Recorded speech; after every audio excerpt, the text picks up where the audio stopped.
Natutuwa ako sa inyo, ha? Alam mo yan, sikat na kayo. Kasi pag kinakanta na ng bata ang kanta nyo, sabihin yan, kaya nga sabi ng Itbulaga, hanggat may bata, may Itbulaga. Di ba? And congratulations sa Itbulaga. 41 years na po sila na nagbibigay ng 1,000 tuwa sa buong mundo. Yan po ang Itbulaga. Congratulations. Happy 41st anniversary po. Di ba? At syempre, natawag tayo. Pero alam mo, makakagawa ba kayo ng impromptu na rap? Style po. Hindi naman po namin. Hindi masyadong ano yun, di ba? Na nag-isip lang ako saan Itbulaga eh. Kasi 41 years po.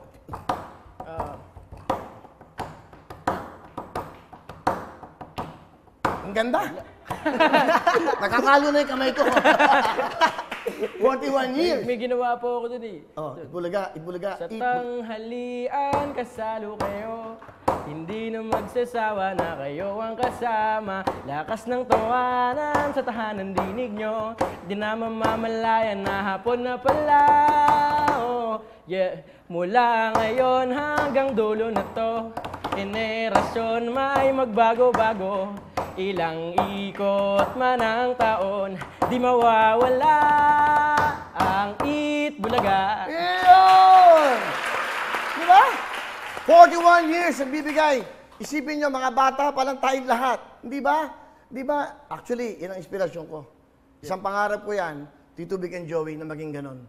Awa ng Diyos, ito wala akong Tito, wala akong Vic, wala akong Joey. Kuya Will. Meron akong sarili ko lang. Pero ganun ang buhay. Sila lang yan eh. Ang dami ng tumapat, pero walang tumibag, wala talaga. Kaya nga, tama, si Joey De Leon, laging may bulaga sa kasiyahan. Galing, no? Yung rap niya, no? Okay. Tama siya, mo? Kung sa tanghalian, di ba? Sa tanghalian, kasalo kayo. At tapos sa hapunan, wawawin na tayo. Yun pala yun eh. Ganun dapat. Di ba? Hello everyone! Mga kapuso, I'm Donita Knows. Nagustuhan niyo ba ang video na to? Marami pang hinanda para sa inyong lahat. Kaya mag-subscribe lang sa official YouTube channel ng Wowowin. Don't forget to hit the bell button para lagi kayong updated.